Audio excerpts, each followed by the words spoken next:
কেদারনাথ যাওয়ার পথে ভেঙে পড়ল হেলিকপ্টারে থাকা 7 যাত্রীর মৃত্যু। ত্রিযোগী নারায়ণ গৌরীকুণ্ডের মধ্যে রুদ্রপ্রয়াগে ভেঙে পড়ে হেলিকপ্টার।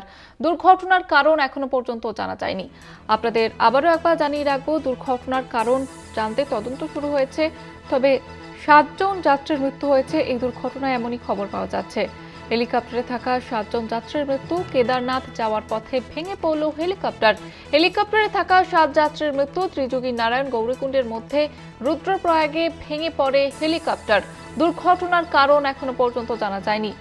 কেদারনাথ যাওয়ার পথে হেলিকপ্টার দুর্ঘটনা, এমনটাই জানা যাচ্ছে যে রুদ্রপ্রয়াগে ভেঙে পড়ে হেলিকপ্টার। দুর্ঘটনার কারণ যদিও এখনো পর্যন্ত জানা যায়নি। আমাদের ডিজিটাল হেড অর্পণ ঘোষ রয়েছে আমাদের সঙ্গে টেলিফোন লাইনে। অর্পণ দা, কি খবর রয়েছে?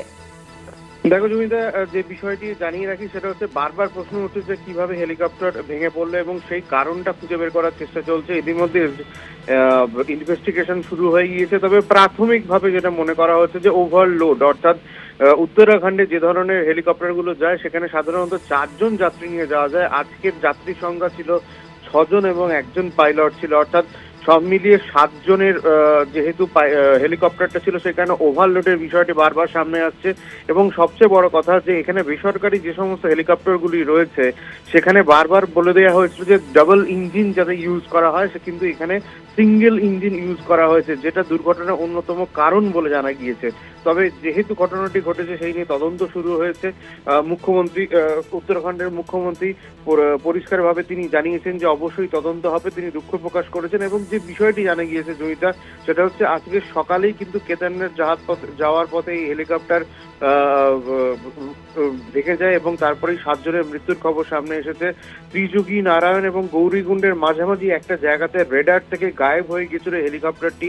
তার কিছুক্ষণ পরে রুদ্রপ্রয়াগের সামনে হেলিকপ্টারটির ধ্বংসাবশেষ পাওয়া যায়। এখনো পর্যন্ত যা খবর, উদ্ধার কাজ চলছে এবং একজন মহিলার এই যাত্রীদের মধ্যে ছিল এবং পিছনের অংশটি প্রথমে হেলিকপ্টারে ভেঙে যায় বলে জানা গিয়েছে। উদ্ধারকারী দল ইতিমধ্যেই আরো ছানভিন শুরু করে দিয়েছে, যা অবস্থা এখনো পর্যন্ত।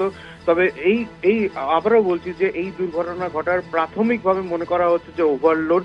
তবে 1.5 মাসের যদি হিসেব দেখো তাহলে এখনো পর্যন্ত 4টি কপ্টার দুর্ঘটনা কিন্তু ইতিমধ্যেই ঘটে গিয়েছে এবং সেটি সবচেয়ে বড় প্রশ্ন যে কিভাবে এই ধরনের ঘটনা বারবার ঘটছে। এবং যে বিষয়টি জানা গিয়েছে সেটা হচ্ছে যে বেসরকারি রুটে হেলিকপ্টার উড়ান নিয়ে বারবার প্রশ্ন ছিল। আজকে সেই প্রশ্ন আরো জোরালো হলো।